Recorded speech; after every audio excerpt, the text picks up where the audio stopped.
ये छुटकू कुत्ता नदी पार करता है, लेकिन आगे लकड़ी कटा हुआ था। तो ये बड़ा कुत्ता छुटकू को गिराने के लिए एक यारी लाके लकड़ी को काटने लगता है, लेकिन फिर ये बड़ा कुत्ता एक घर में आके लालटेन का तेल का छिड़काव करके उसमें आग लगा देता है और बाहर आके लड़की की आवाज ने बचाओ बचाओ चिल्लाता है। तो छुटकू दौड़ के आता है और एक सुंदर लड़की को बाहर लाता है।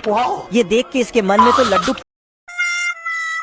ये भी घर के अंदर जाता कि और एक दो मिल जाए, लेकिन मैं तो टूट गया। बीते दिनों की बात है कि ये कुत्ता एक नकली फौजी है। ठीक है। एल्विस भाई! छुटकू अपना चूल्हा जला के ऑमलेट बनाने की प्लानिंग कर रहा था, तभी ये कुत्ता पटाखा लेके आ जाता है, लेकिन छुटकू से छिपाने के चक्कर में पटाखा जल जाता है। तो ये दोनों जंगल में पहरा दे रहा था कि तभी बादल गरजता है। बड़ा कुत्ता पेड़ के सामने छिपता है, लेकिन अब तू गया बेटा। बाप रे! को बताता है कि जहाँ पे बिजली गिरा वहाँ रहोगे तो बच जाओगे। तो ये वहाँ चला जाता है, लेकिन इसे कुत्ते को दे आओ, पर ये ही खा जाता है। औरत आदमी को न्यूज़पेपर पढ़ने बोलती है, तभी कुत्ता आकर खाना खाने लगता है। फिर कुत्ता न्यूज़पेपर ले लेता है, तो आदमी और कुत्ते के बीच फाइट शुरू हो जाता है। बाप रे! औरत आदमी को अंदर ले जाती है और न्यूज़पेपर पकड़ा देती है। औरत बाथरूम में देखती है कि कुत्ता दाढ़ी बना रहा है। दरवाजे पे एक बिल्ली आती है, लेकिन आदमी के डर से भाग जाती है। आदमी बिल्ली के पीछे जाता है, बाबू। तो कुत्ता बिल्ली को बचाता है। एक दिन औरत अपने रिंकी कुत्ते के साथ रोड पार कर रही थी, तभी एम्बुलेंस आता है और वही डॉक्टर जल्दीबाजी में कुत्ते और औरत का दवाई बदल देता है। फिर एकदम से सब बदल जाता है। बाबू! चलो बेबी, आलम मिल जानम। बाबू आपने खाना खाया? ये बिलारू वहाँ लगे सारे बेरी को तोड़कर ले जाने लगता है, पर उसे यह बासूड़ा चूहा देख रहा था, जो तुरंत नीचे गिरी। बेरी खाकर बिलारू के पीछे चला जाता है और उसे जाता देखकर धीरे से बेरी के टोकरी में छिप जाता है, जिससे बिलारू भी उसे लेकर घर आ जाता है। पर वह जैसे ही दवाई बनाने के लिए किताब में पढ़कर बेरी निकालता है, पूरी बेरी चूहा खाकर खत्म कर देता है। लेकिन बिना ध्यान दिए बिलारू उसके मुंह में दूध मिलाता है और फिर चम्मच से उसे खाने जाता है कि चूहे की जहरीली गंध से ही बिलारू की नाक ही सुकड़ जाती है। लेकिन यह भुक्कड़ तो बाकी बेरी को भी खा रहा था, जिससे बिलारू उसे वहाँ से भगाने लगता है। पर तभी बिलारू बाल्टी से लड़कर कुएं में गिर जाता है, जिससे चूहा भी उसकी मदद करने के लिए नीचे सीढ़ी फेंक देता है, जिसे पकड़कर बिलारू ऊपर भी आ जाता है। लेकिन लगने के कारण उसकी सांस रुक गई थी, जिसको बचाने के लिए चूहा जहरीली गैस बिलारू को सूंघा देता है, जिससे बिलारू एकदम चंगा हो जाता है और दोनों में ऐसे ही दोस्ती हो जाती है।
ये कुत्ता 200 सालों से भूखा है, इसलिए इसे बहुत खतरनाक भूख लागली है। कुत्ते की मालकिन उसे खाना देती है।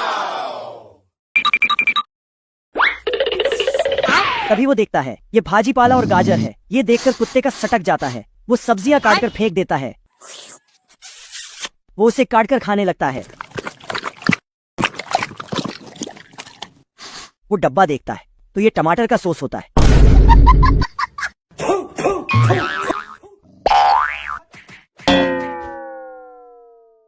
ये मछलियां एक साथ डिब्बे से बाहर निकलती है और लगातार पानी में कूदती जाती है, फिर सभी मजे से तैरते हुए जाती है। वहीं पर 3 टमाटर के डिब्बे बहुत ही अच्छा डांस कर रहे थे। उनका डांस देखकर 2 बच्चे आनंद ले रहे थे। इसी तरह पनीर भी डांस कर रही थी। तभी गोरिल्ला अपने घर को फाड़ के बाहर निकलता है और टमाटर के डिब्बों को डांस करते देखकर उन्हें पकड़ने लगता है। उन सबको खतरे में देखकर डिब्बे में छपी लोमड़ी निकलती है, फिर एक बोतल में बैठकर भागते हुए जाती है। लोमड़ी को जाते देखकर सारे आलू उसकी मदद करने जाते हैं। यह सब देखकर कछुआ अपने आप को रोक नहीं पाता और खुद को एक तोप में बदल लेता है। फिर अपने सभी साथियों के साथ मिलकर गोरिल्ला के ऊपर गोलियों की बारिश करता है। लड़ाई होने से टॉफिया भी एक टिश्यू लेती है और उससे पैराशूट बनाकर युद्ध के मैदान में जाती है। तो पॉपकॉर्न भी उनकी सहायता करने भाला लेकर जाते हैं। उन सबसे परेशान गोरिल्ला एक तगड़ा पटाखा लेता है, फिर उसमें आग लगाकर लोमड़ी के ऊपर चलाता है, जिससे बोतल गायब हो जाती है। तभी लोमड़ी को एक कुल्हाड़ी दिखती है तो वह उसे ही लेकर जाने लगती है। गोरिल्ला लोमड़ी को आता देखकर पटाखा उसके ऊपर मारता है। पटाखा लगते ही उसकी कुल्हाड़ी जलकर छोटी हो जाती है। इतने बड़े गोरिल्ले को देखकर लोमड़ी की सारी हवा बाहर निकल जाती है। लोमड़ी को खतरे में देखकर सुपरमैन भागते हुए गोरिल्ले के पास जाता है और उसको डांटने लगता है, पर गोरिल्ला इतनी तेज दहाड़ता है कि सुपरमैन एक बच्चा बनकर जोरों से रोने लगता है। गोरिल्ला पटाखे से लोमड़ी को मारने वाला ही था, तभी उसको किसी के बुलाने की आवाज सुनाई देती है, इसलिए वह भागते हुए जाता है तो उसकी माँ उसका इंतजार कर रही थी। फिर वह अपने शरारती बच्चे को कान पकड़ के घर ले जाती है।